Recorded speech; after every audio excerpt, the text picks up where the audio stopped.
have everybody's attention, please? Thank you, Henry! For a few minutes. No. Sorry. Okay, no worries. I'm going to sit in that empty chair right there. I'm Jenny. Hi, Jenny. I'm Star. Nice to meet you. That's a good name. Hi. So I just had a few minutes, thought about some things that I wanted to say.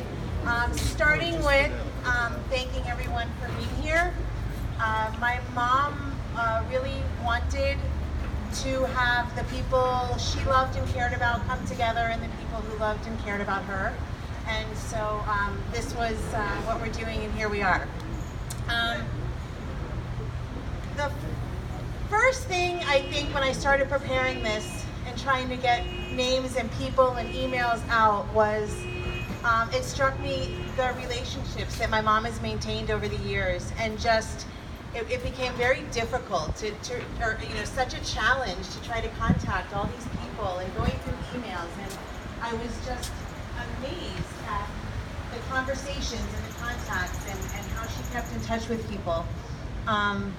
We have people here that were her kindergarten buddies and people from different jobs and different careers throughout her life. Long friends and new friends. Okay.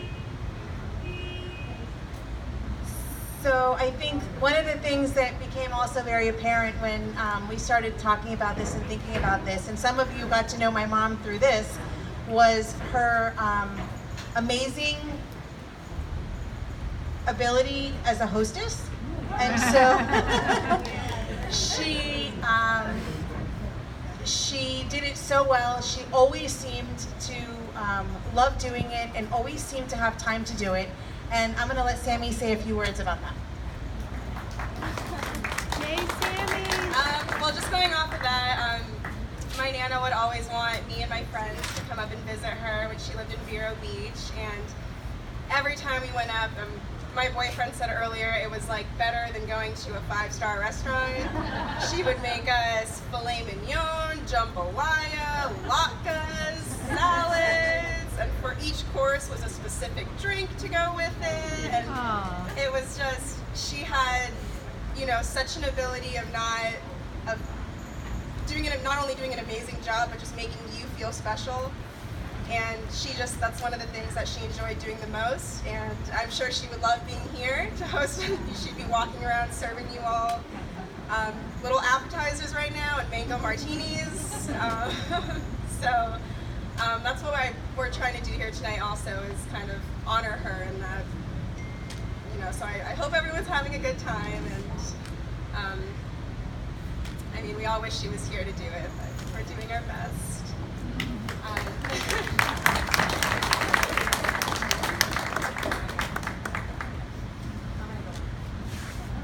We're kind of back and forth here. Neither of us wanted to do this alone, so we kind of decided we'd stand up and kind of go back and forth a little bit. So another thing that came to mind when thinking about my mom was some of the trips that we were lucky enough to take with her and that she planned and orchestrated, and it was kind of a gift to us that we got to do with Henry, Samantha, and me. From my childhood going to the theater in New York every year to meeting her in London on her way back from Iraq or Afghanistan, I think it was, from going to Panama. And it was just very important to my mom, I think, for her to give us as many experiences as possible and to expose us to as many things. And I was trying today to really think about what it was about that. And I think it was just she had this feeling of the more we could see, the more it opened our eyes, the more it would keep us moving in a direction towards growth and better things. So traveling was something that we will always hold dear to us in the places that she's taken us. Which leads me to courage. So my mom was also one who, courage in so many ways. I looked at courage in her life as far as changing careers at different times and taking leaps. Courage in her job, where she would, I'd ask her about her day, and there were things like, she'd walk up to a trailer and knock on the door of a meth addict to interview them and talk to them, or take on police corruption, and or embedded in a Humvee going into Iraq, and I just think about those things and think how, she was this tiny little person, how she kind of did all that, and that was very impressive.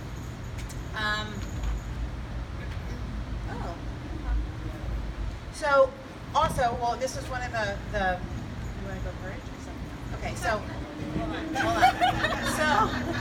So along with that, with courage, I think it was very important for my mom, and this was something she and I got to talk about a lot, kind of at the end of her life, was she really fought for fairness, and she fought to give people a voice who didn't have a voice, and she wanted to speak or give a voice to people whomever wouldn't have had an opportunity or a chance. And kind of ironically, and this has been going on for years, but I get her mail now, and she's still getting letters from death row inmates delivered to her house, which is one of those things that has always astounded me. But she's done. But along with that, she wrote a story about a boy named Ian. Many years ago. I guess it's been. You want to talk about Ian? The whole thing? Okay. So in one of my classes last year, I took a captivity class, and we had to write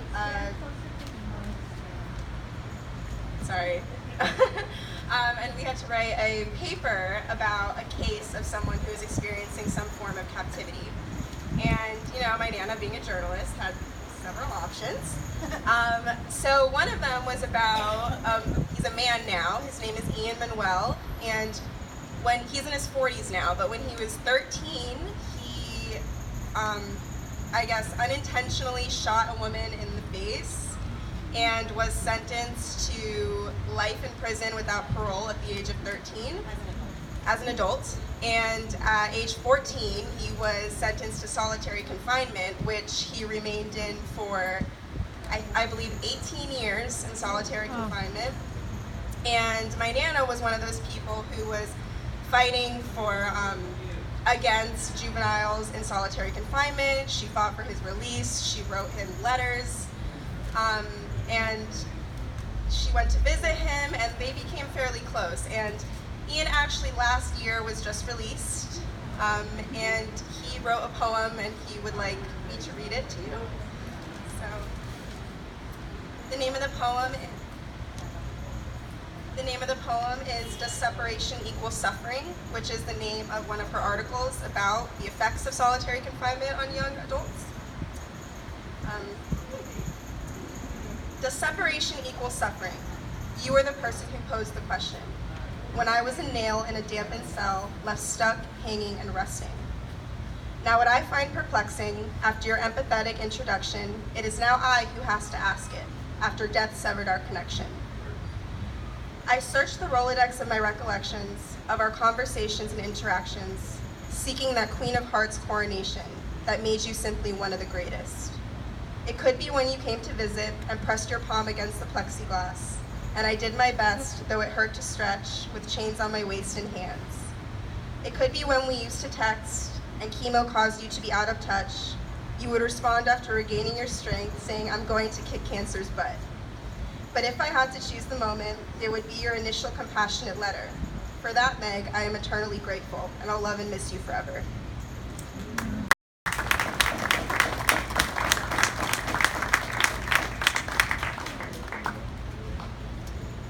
So I've been in touch with Ian, and he has started at NYU.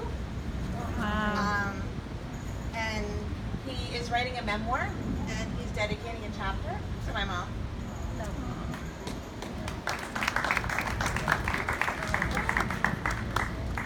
Okay, so what else? That kind of wraps up what we really wanted to say, I think. I have Mom's dear friend Margie, I know, had wanted to say something. And you can do it now or in a few minutes, whatever. I'm not, however you want to do it.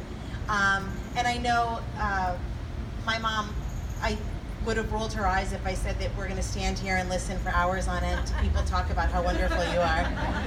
And I also know that people have a lot of stories and anecdotes and would love to say something. So with that being said, I want to thank you all again for being here, for coming, for getting together. I think I know how much you loved her, and I hope you all know how much you loved her. Thank you. Cheers.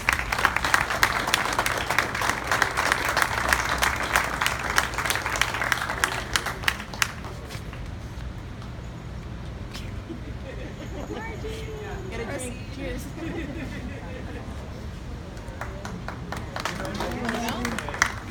Whatever you like. I haven't really, I wasn't managing it. Do you want the clipboard?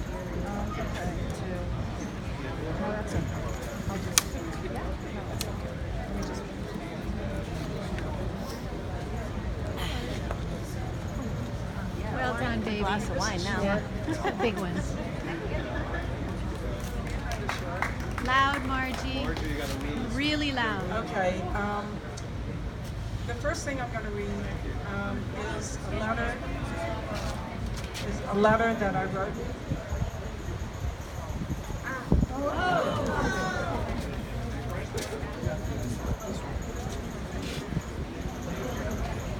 Not good at this.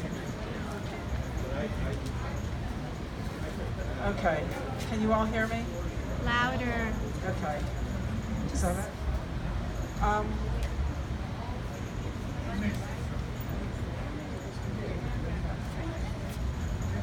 The first thing I'm going to read is a letter that I wrote to Meg that she never got, because I wrote it just a few days before she died, and I mailed it thinking, oh, you know, there's plenty of time. You know, I even thought that I would see her again because we had talked about her coming to visit me in North Carolina. So when she didn't get it, I have to tell you, I was just totally devastated that she didn't get to read my feelings about her. So I'm going to read it to you all. Dearest Meg, sitting on my desk is one of the many gifts you've given me over the years, but it might be my favorite. It's a little box called Day at the Beach, and you gave it to me after I moved to North Carolina to remind me of Miami. It's not so much what is in the box. It's tiny sandals, a beach chair, an umbrella, seashells, and sand, as what I felt when you gave it to me.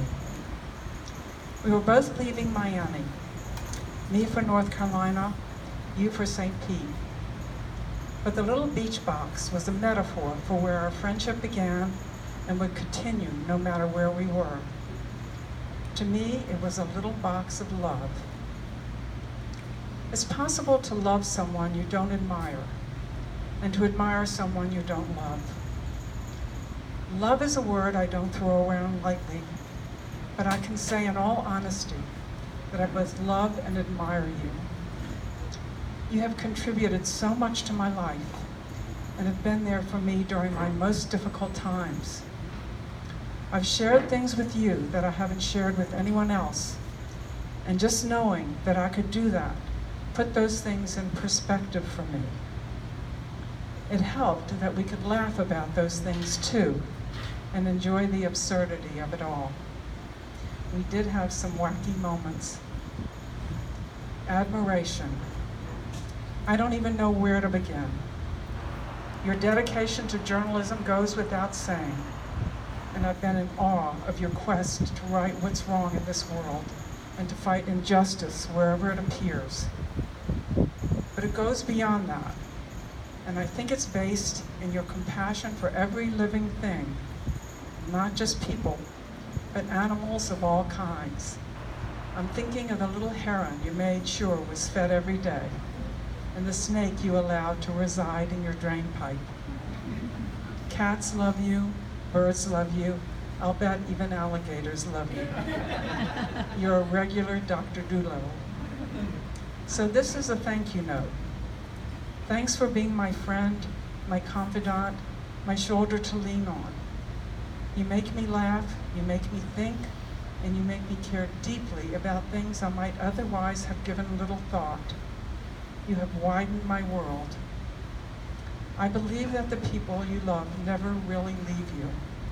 And Meg, you will always be with me.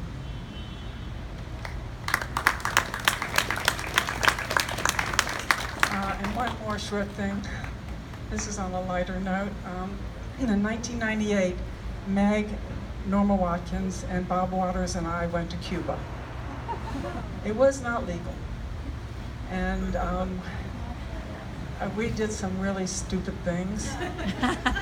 And maybe the stupidest thing we did was the thing we dreaded, like the whole trip was coming back through customs. And so we did something, I don't know why we did it, but we dressed one way when we left Cuba for the Bahamas, and then we changed our clothes into tourist clothes and had lunch at this place called Compass Point, thinking, oh, you know, they won't recognize us. They'll just think we're just tourists. And so we were wearing stupid hats, straw hats, and Meg bought this Compass Point t-shirt. And so that when we went through customs, we were going to fool the customs agents and let them think that we had just been to Nassau, and that's it. Okay, so I kept a journal of this entire trip, but this is just a short piece that kind of demonstrates Meg's ballsiness, if you want to call it that. Okay, so here we are going through customs, and this is what I wrote about it. Meg also realized later how dorky she must have looked when she was caught with her Compass Point t-shirt and a tourist straw hat jammed down low on her forehead. Still, she got properly huffy and stated her journalistic credentials, even pulled out a copy of Tropic to show the guy, this is the customs guy, her name on the masthead, but he was not moved. In the meantime, while she's doing this, we're all going through our separate customs agents, terrified. And we were all caught and got in a lot of trouble, but that's another story. Okay, so we had heard that the customs people took confiscated booty home with them and partied every night. So to thwart any later partying at her expense with her cigars and rum, which we all carried with us stupidly and all got caught, Meg insisted that they slit the cigars right in front of her. Okay, the guy said, and snapped his fingers to alert some Igor-type guy with a knife, whose job it apparently was to slit the tourist cigars. He came over and disemboweled the cigars one by one, crumbling them before her eyes. Meg said she could see the people in line behind her wincing at each slit. Her customs guy was a little more sympathetic than my Nazi inquisitor, and he was. She was, though, and finally believed that she was a journalist and let her keep her rum. Later, Meg shared with us the 5 cigars she had smuggled in her fanny pack. She had bought them from a cigar maker in our Havana hotel just as we were leaving. She also shared her rum. Meg is a good person, not to mention a fine smuggler.